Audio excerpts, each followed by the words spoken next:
आदाब नाज़रीन, इस्तकबाल है आप सभी का एक बार फिर से हमारे यूट्यूब चैनल आलमी पैगाम पर। मैं आपकी मेज़बान बख्तियार खानम एक और अहम मौजू के साथ आपकी खिदमत में हाजिर हूँ और हमारे साथ गुफ्तगू करने के लिए, बातचीत करने के लिए मौजूद हैं सीनियर सहाफ़ी जनाब आरिफ हसन साहब। आरिफ साहब, इस प्रोग्राम में हम आपका खैर मक़दम करते हैं। बहुत शुक्रिया।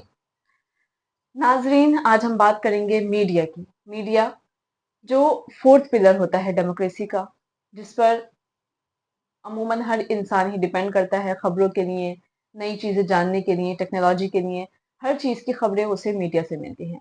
लेकिन जब वो मीडिया ही अपनी साख को ना बचा पाए, वो मीडिया ही सच्ची खबरें ना दिखा पाए, तो फिर उस मीडिया का क्या काम? आज हम उसी मीडिया पे बातचीत करेंगे, जिस मीडिया ने इंडिया पाकिस्तान की नॉर्मल सी टेंशन को एक बड़ी जंग में तब्दील कर दिया। लोगों को ये ऐसा दिखाया कि एक बहुत बड़ी जंग हो गई है, यहाँ पे कब्जा हो गया, वहां पे ऐसा हो गया। भी हम इन सब चीजों पर बातचीत करेंगे।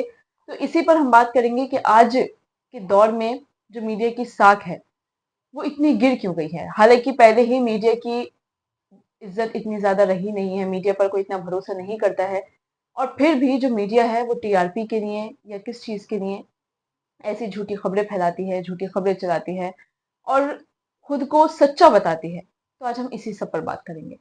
जी, तो आरिफ साहब, सबसे पहले ये बताइए कि मीडिया की जो साख है, जो दिन ब दिन गिरती जा रही है, उनको अपनी जो इज्जत है लगता है कि प्यारी ही नहीं रही है। वो हमेशा झूठी खबरें, ज्यादातर अमूमन झूठी खबरें फैलाते हैं। तो ये ऐसा क्यों है? उसकी साख क्यों गिरती जा रही दरअसल क्या हुआ, इन्होंने खुद ही इस चीज़ के ये लोग ज़िम्मेदार हैं। हुआ क्या, देखिए इससे पहले एक थोड़ा-सा मैं आपको इसका तारीख़ से हवाले से थोड़ी-सी बात है? करूँ। जी। जब आपको अगर आपको याद हो, कब आपने पढ़ा हो, हमें तो ख़ैर उस वक़्त ना मैं था ना पैदाइश आपकी थी, कि जब अमेरिका और वियतनाम की जंग चल रही थी, तो उस टाइम पर जो वहाँ के जर्नलिस्ट होते थे, वो जा कर के उस जगह पर वो रिपोर्टिंग किया करते थे। जी। और वहाँ से लोग जब रात को 9 बजे उनके लोगों का बुलेटिन आया करता था, तो ये समझिए कि वॉल्टर कॉन्क्रीट का नाम था, उनका जब बुलेटिन होता था, तो लोग उसका इंतज़ार करते थे, उसके ऊपर यकीन करते थे कि जो ये बात कही जा रही है, वो सही है। वो अपनी जान को जोखिम में डाल कर के उस जगह पर पहुँचते थे, जहाँ पर इस तरह की जंग चल रही है, और वहाँ और वो इस चीज़ के लिए भी तैयार रहते थे, कि हमारी शहादत भी हो सकती है। जी। और हुए भी हैं इस तरह के कत्ल। लेकिन वो क्या था, एक रिश्ता जो अवाम और उनके बीच यकीन का रिश्ता, और अवाम यकीन करता था। ये यकीन जो है आज कमज़ोर पड़ता चला गया। उसके लिए आप ये भी कह सकते, इससे बीच में एक और बताऊँ, अभी जब इससे पहले जब इराक वाली वॉर चली थी, जिसमें इराक तबाह हुआ है, उस वक़्त भी जो रिपोर्टर हुआ करते थे, उनमें एक जो उस वक़्त एक नया ट्रेंड आया था, वो जब टैंक आगे बढ़ते थे, तो टैंकों के साथ आगे बढ़ा उनके साथ रिपोर्टर जाया करते थे। जी। और वो उस जगह से रिपोर्ट किया करते थे। वहाँ पर एक रिपोर्टर थे, नाम मेरे ज़हन से होता, तो वो वहाँ पर जब रिपोर्टिंग कर रहे थे, तो जब एक धमाका हुआ, तो उसका एक टुकड़ा उनके सर में धँस गया था। तो वो वहाँ से आए, और उसके बाद जब उनका कई महीने इलाज चला, उसको फिर वो सेहतयाब हुए, अपने मिशन को पूरा करने के लिए फिर दोबारा गए। वहीं जाकर के ये एक अवाम के और इनके बीच का एक रिश्ता था। आज क्या हो गया, एक तो हम बहुत आरामदेह स्टूडियो में बैठते हैं, जी। गूगल से निकाला जो मर्ज़ी आया वो करते हैं, और दूसरा एक ये इस तरह से अपनी साख इन्होंने गँवाई। और एक और वजह जो है, यहाँ पर जो टीवी चैनल्स की ज़्यादती है ना, आप देखो, ये ख़ास तौर से टीवी चैनल की बताऊँ, ये 900 से ज़्यादा चैनल है इस वक़्त, जी। 900 से या समथिंग 900। क्या इंडिया में इतना स्पेस है इतने चैनल्स का? नहीं जी। बनता ना, क्योंकि आपका जो इसका सबसे बड़ी बात है रेवेन्यू। रेवेन्यू का भी क्या है, 25 से 30 हज़ार करोड़ गवर्नमेंट ने मुख्तस कर रखी है उसके लिए। जी। ठीक है? अब वही बँटने पैसे। अब उसके अंदर सबसे पहले खबर पहुँचाने की होड़, उसमें ये अवाम के जज़्बात से खेलने लगे। जी। हुँ। हमने देखा कि इंडिया पाकिस्तान की जो जंग हुई थी उसमें भी ऐसे ही हुआ। इंडिया पाकिस्तान के बीच में जो क्राइसिस हुए, हमने देखा कि इंडिया पाकिस्तान के बीच में जब क्राइसिस हुए, तो नॉर्मल हम अटैक हुए, उन्होंने डिफेंड किए, उन्होंने कुछ तैयारे गिराए, जो उन्होंने कुछ जंगी जहाज गिराए। लेकिन पाकिस्तान की मीडिया ने, ना सिर्फ हम इंडियन मीडिया की बात कर रहे हैं, पाकिस्तान की मीडिया ने भी ऐसी खबरें दिखाई कि उसने उसने भी राजस्थान को तबाह कर दिया है, राजस्थान पे वो कश्मीर कर कैप्चर दिया हो है। गया, जी। ये उन्होंने भी ऐसे किया। दोनों एक इसमें एक और भी चेंज आया। आपको 1999 का वार अगर याद हो, करगिल 1999 वार। का जी। कारगिल वार में, यही मीडिया था, कितनी अच्छी रिपोर्टिंग कर रहा था। जी। हाँ, थोड़ा-सा हुब्बुल वतनी की वजह से जज़्बात वो नेशनलिज़्म के आ जाते हैं, जी। तो उस तरह से रिपोर्टिंग की जाती है। वो तो चल जाता, आप थोड़ा-सा बढ़ा कर के क्योंकि अपने नेशनल चीज़ के लिए, ये तो। जी। लेकिन आप एकदम फेक ही कर दें कि वो शाहबाज बंकर में छिप गया, आसिम मुनीर भाग गया, कू हो गया, कराची पोर्ट तबाह हो गया। उसके बाद मीम बने, मजाक बने, इंटरनेशनल मीडिया में आपकी बेइज्जती हुई, जी। आपको हजीमत उठानी पड़ी, आपने माफी भी मांगी आकर के। बिल्कुल। तो अगर ये भरोसा इस तरह से कम, जब ये भरोसा टूटता तो इससे जमहूरियत भी कमजोर होती है, और कहीं ना कहीं वो मुतासिर तो होती ही है इससे। जी।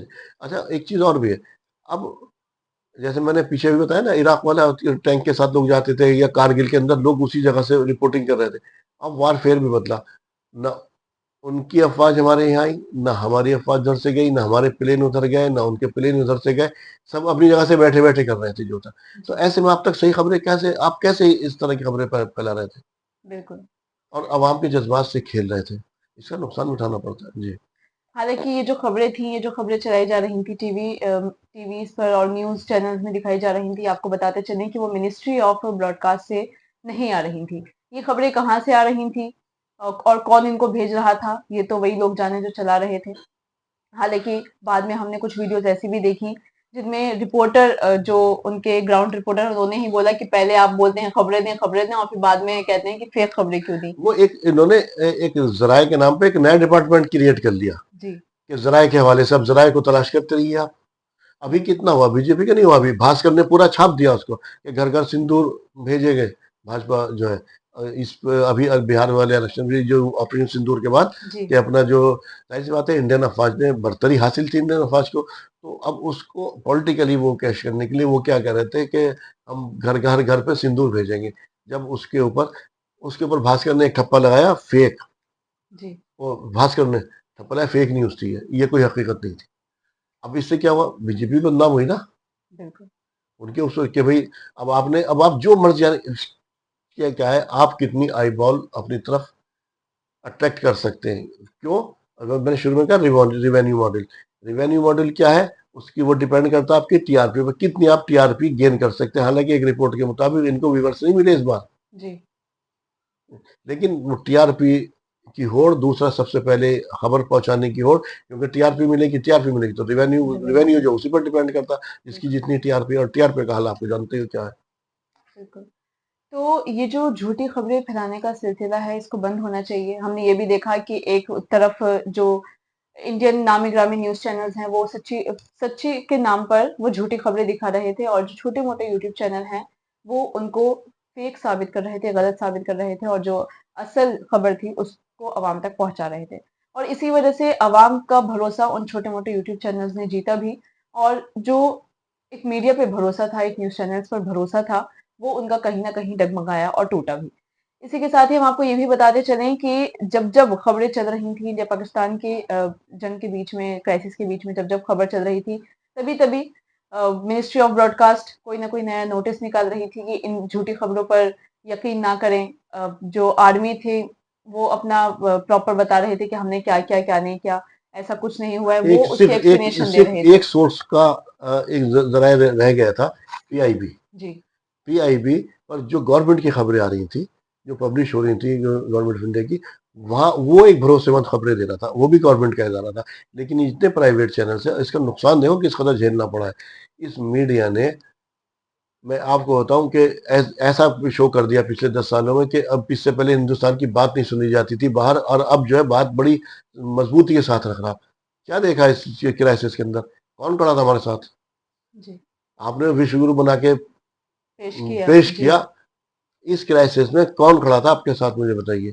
आपके साथ एक भी नहीं खड़ा था, उसके साथ कौन खड़ा था? तुर्की था और टर्की था, चाइना चाइना था, था। जी। अजरबैजान था, हत्या कि ये अभी जो हमारा वक्त गया ना, कोलंबिया ने जो स्टेटमेंट दिया, और क्या कहा कि जो इंडिया की तरफ से उनको मार बहुत पड़ी, उन्हें पाकिस्तानियों को जो मार पड़ी है, वहाँ जो लोग मारे गए हैं, जी। उनके लिए उसने हमदर्दी का का इज़हार किया। इजहार जी। किया, जिसपे शशि थरूर जो है बरहम हो गए। जी। और डोनाल्ड ट्रंप ने तो दोनों को इक्वल कर दिया। इक्वल कर दिया। जी। तो ये सब बात तो हो गई कि अभी के जो दौर में मीडिया की साख है, मीडिया जो काम कर रही है वो हमने बताया। लेकिन अगर मीडिया ऐसे ही काम करती रही तो लोगों का भरोसा एक दिन थोड़ा बहुत तो उठ गया है, मुकम्मल ही तौर पर उठ जाएगा। और फिर ऐसा भी होगा कि ये सारे चैनल बंद हो जाएंगे क्योंकि जब लोग ही नहीं देखेंगे तो इनकी टीआरपी नहीं आएगी, टीआरपी नहीं आएगी तो रेवेन्यू नहीं जनरेट होगा और जब रेवेन्यू नहीं जनरेट होगा तो कौन कब तक बिठाकर पैसा देगा उनको। तो फिलहाल जो सबसे बड़ा सवाल उठता है वो ये है कि जो ऐसे चैनल्स हैं जो झूठी खबरें फैलाते हैं, फेक खबरें फैलाते हैं, उन पर लगाम लगाने के लिए या उनको रोकने के लिए ऐसा कोई अ, इदारा है या ऐसी कोई ऑर्गेनाइजेशन है जो बनाई गई है या नहीं, बनाई जानी चाहिए? इदारे भी हैं इसके जी, अंदर, सब चीजें हैं, लेकिन वो इनको वर्क वो लगाम उनको कैसे दें, वो वो एक बात अपनी है। काम सही करें। अब अगर किसी के पास क्या हुआ कि किसी ने खबर फैलाई, जी, उसने सॉरी कहा, निकल गया, या फिर बहुत सारी पीछे ऐसी खबरें चली हैं जिसके बाद में आपने पूरी उसको एक डिबेट चलाई, कई कई महीने तक उस पर आपने बहस की, और आखिर में कोर्ट से बरी हो गया, कुछ नहीं हुआ उसका।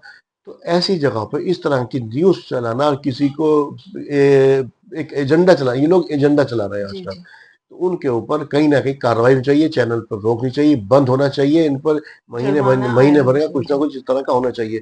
पीछे जब 2007 में मनीष तिवारी ने एक बार बात की थी इसके लिए, वो एक रेगुलेटरी को वो बनाने के लिए, तो लेकिन ये सब इकट्ठे होगा कि फिर हम क्या हो जाएगा, और बात भी सही थी कि हम हमारे पर कंट्रोल गवर्नमेंट का हो जाएगा।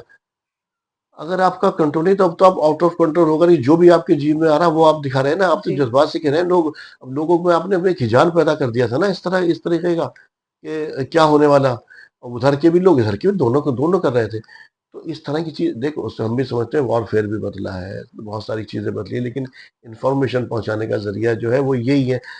इश्तहार अब कैसे नहीं हो, आपका सारे तो डिपेंड किस पे, इश्तहार पे हो। 30 रुपए का अखबार छपता है जो 3 रुपए में बिकता है, जी, कहाँ से चाहिए उसे रेवेन्यू? तो वो तो किसी के अंडर आएगा ही वो, उसे तो रेवेन्यू चाहिए कहीं ना कहीं जी, से, पैसा चाहिए। भाई 30 रुपए का अखबार 3 रुपए बेचेगा तो ये तो अपनी जेब से देगा ना। बिल्कुल। तो और तो इनके ऊपर एक लगाम लगाने के लिए कुछ ना कुछ ऐसा होना चाहिए, खासतौर से इस तरह जरूर होना चाहिए। जिस तरह से आप डिजिटल ये चीजें बंद कर देते हो, उन इदारों को सही तरह से काम करना चाहिए कि अगर इनकी न्यूज फेक निकलती है, कुछ होती है, जुर्माने के साथ साथ इनके ऊपर महीना भर 2 महीने का बैन भी लगना चाहिए। यही एक हो सकता है, वरना तो इसी तरह से ये अपनी साख तो हो ही चुके, और फिर सही खबरें मिलेंगी नहीं, पब्लिक में हिजान, और ये खबरें एक दूसरे तक पहुंचाना बहुत जरूरी है। लोगों को बाखबर रहना भी बहुत जरूरी है। जी, तो इन पे लगाम लगे और गवर्नमेंट कुछ ना कुछ जो इदारे अपना सही तरीके से काम करेंगे, तो इंशाल्लाह ताला सब ठीक है। जी। तो अगर हम बात करें कि जो ये प्राइवेट चैनल्स हैं, हालाँकि ये प्राइवेट है, इनको गवर्नमेंट ओन नहीं कर रही है, तो ये अगर चाहें तो सच्ची खबरें दिखा सकते हैं, लेकिन फिर भी ये अ, जो मर्ज़ी आता है वो दिखाते हैं। हालाँकि हम ये कह सकते हैं कि जो गवर्नमेंट चैनल्स होते हैं, वो हो सकता है कि वही दिखाएँ जो गवर्नमेंट लोगों को दिखाना चाहती है, लेकिन प्राइवेट चैनल्स जो हैं वो वो उनके उनको आज़ादी होती जैसे है मैंने कि वो पीआईबी का जो बताया, सब जी, लोग पीआईबी की वेबसाइट पर गए, जी, और उसकी कई कई गुना परसेंट लोगों की परसेंटेज में इजाफा हुआ, क्योंकि जी, लोग फिर वहां जा रहे थे। तो इन लोगों को छोड़ देंगे, क्या होगा? ये जी, लोग जब देखेंगे ये एक एजेंडा चल, इनके अंदर एक सबसे बड़ी कमी क्या चीज हुई इस वाकई हुई, इन्हें कोई खबर दिखानी होती है। कोई खबरों, अगर उनको अपने एजेंडे को सूट नहीं कर रहा है, जहां से भी पैसा आ रहा, तो उसको दबाते कैसे हैं ये क्या करेंगे? जैसे इससे पहले क्या हुआ करता था, अगर कोई गवर्नमेंट में किसी में कोई धमाका हो गया, ब्लास्ट हो गया, कुछ हो गया, तो जिम्मेदार गवर्नमेंट होती है, सवाल उसी से पूछा जाता था, जी, होता था, और होना भी चाहिए, उसकी बिल्कुल। जिम्मेदारी है जो गवर्नमेंट। अब ये कि सवाल क्या पूछते हैं, अब ये पहुंच गए उस चीज को तो दबा दिया, उसको तो खत्म किया, उसके क्या करते हैं कि दूसरे जो हम बदला लेंगे, बदला, अरे बदला लेने को किसने मना किया? वो तो लोग ही भाई। पहले वो उसका तो ज़िम्मेदार कौन है पहले उसको तो उसकी देखिए। ज़िम्मेदारी कोई तय होगी, नहीं होगी, क्यों हो गया, जो ज़िम्मेदार आप ठहराओगे नहीं किसी को बिल्कुल, ज़िम्मेदार। तो ये एक मैंने एग्ज़ाम्पल दिया एजेंडा चलाने के लिए, इस तरह से चीज़ों को। अब मेन जो खबरें हैं वो तो आप दबा दोगे, तो क्या रहेगा? जी, आपको सही कहीं ना बात कहीं है। से खबरें तो चाहिए होती हैं, इंसान को बाखबर रहना ज़रूरी है। इंसान उसकी तरफ से हट जाएगा, और जो हो रहा चलने देगा, और इस तरह से जमहूरियत भी कमज़ोर पड़ेगी। जी, बिल्कुल। तो नाज़रीन हमें चाहिए कि हम ऐसी झूठी खबरों पर यकीन ना करें और साथ ही हुकूमत को भी चाहिए, गवर्नमेंट को भी चाहिए कि जो इदारे, जो न्यूज़ चैनल ऐसी झूठी खबरें फैला रही हैं, एक कमेटी बनाई जाए और उनको महीने-महीने में मॉनिटर किया जाए और फिर उस महीने की बुनियाद पर एक रिपोर्ट तैयार की जाए और उन उस बुनियाद पर उन पर जुर्माना आयद किया जाए या फिर जो अगर ऐसे चैनल्स हैं जो लगातार फेक खबरें चलाते हैं, उनको बैन किया जाए। हुकूमत जो है वो यूट्यूब पर से तो ऐसे चैनल्स को बंद कर देती है, तो उन्हें चाहिए कि टीवी पर से भी ऐसे चैनल्स को बंद किया जाए, ताकि जो आम इंसान का, आम जन का मीडिया पर भरोसा है, वो कायम रहे और हमारी जमहूरियत जो है वो भी कायम रहे क्योंकि जब मीडिया नहीं तो फिर जमहूरियत भी नहीं। मीडिया जो है वो जमहूरियत का चौथा पिलर मानी जाती है। जब मीडिया ही खत्म हो जाएगी तो जमहूरियत भी कहीं न कहीं कमज़ोर पड़ जाएगी। तो इसी के साथ हम आपसे लेते हैं इजाज़त। अगर आपके कोई सवालात हों तो आप हमें कमेंट बॉक्स में बताएँ ताकि हम उसको अपने अगले शुमारे में शामिल करें। अगर कोई और मौज़ू जिस पर आप एक तफ़सीली वीडियो चाहते हैं तो वो भी आप कमेंट बॉक्स में बता सकते हैं ताकि हम उस पर भी रोशनी डालकर आप तक पहुँचाने की कोशिश करें। फ़िलहाल के लिए हमें दीजिए इजाज़त। आदाब।